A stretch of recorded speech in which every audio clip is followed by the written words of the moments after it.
शांति। उपचुनाव के नतीजे आपके सामने हैं। प्रधानमंत्री जी आज शायद किसी विवाह में शामिल हों, उनके चेहरे पे आज मुस्कान नहीं होगी, अच्छा नहीं लगता, लेकिन नहीं होगी, अब क्या कर सकते हैं। ये उपचुनाव जो 13 सीटों पर हुए, बहुत महत्वपूर्ण, हर उपचुनाव हर चुनाव महत्वपूर्ण होता है, बहुत महत्वपूर्ण चुनाव थे। दूसरी बार 1.5 महीने में, 1 महीने में समझ लीजिए, दूसरी बार भारतीय जनता पार्टी को देश की जनता मजबूती से कुछ संदेश देना चाहती है। लोकसभा चुनाव में संदेश बहुत स्पष्ट था, हुजूर इस कदर भी न इतरा के चलिए। अब 1 महीना हो गया, लोगों ने देखा रवैया में कोई फर्क नहीं है, अभी भी वही ऐंठ, वही घमंड, वही अहंकार। फिर से एक संदेश दिया। उत्तराखंड में हम दोनों सीटें जीत गए, बद्रीनाथ की भी और मंगलोर की भी। हिमाचल में एक थोपा हुआ चुनाव,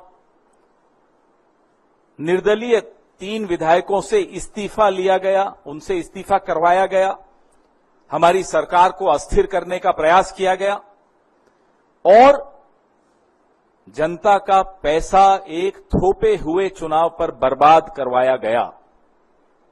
आप लोग उसको ऑपरेशन लोटस कहते हो, मैं उसको ऑपरेशन कीचड़ कहता हूं। ऑपरेशन वोटर्स सबसे बड़ा होता है, सबसे मजबूत जवाब देता है। हिमाचल में देहरा विधानसभा क्षेत्र में, नालागढ़ में हमें जीत हासिल हुई। हमीरपुर हम हारे हैं, लेकिन ये तीनों सीटें ऐसी हैं जिसमें असेंबली इलेक्शन में, विधानसभा चुनाव में इंडिपेंडेंट्स जीते थे, कांग्रेस नहीं जीती थी। इस बार कांग्रेस ने 3 में से 2 जीत ली। और अगर आप कुल मिलाकर 13 की 13 सीटों का आकलन करेंगे तो भारतीय जनता पार्टी को सिर्फ 2 मिली।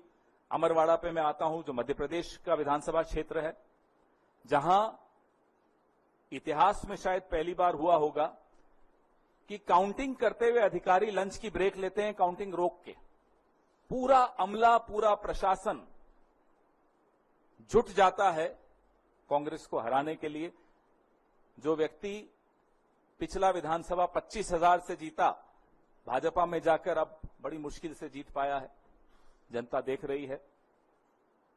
इन तमाम विधानसभा क्षेत्रों के वोटर्स का हम कांग्रेस पार्टी की तरफ से हार्दिक धन्यवाद देते हैं उन्हें कि उन्होंने सबक सिखाया उन लोगों को जो षड्यंत्र कर रहे थे संविधान को कमजोर करने का, संविधान को बदलने का, और चुनी हुई सरकारों को अस्थिर करने का जो षड्यंत्र रच रहे थे, उनको एक करारा जवाब आज जनता ने दिया है।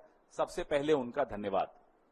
हमारे न्यूज नेशन अब व्हाट्सएप पर खबरों की ताजा अपडेट के लिए न्यूज नेशन के इस QR कोड को स्कैन करें।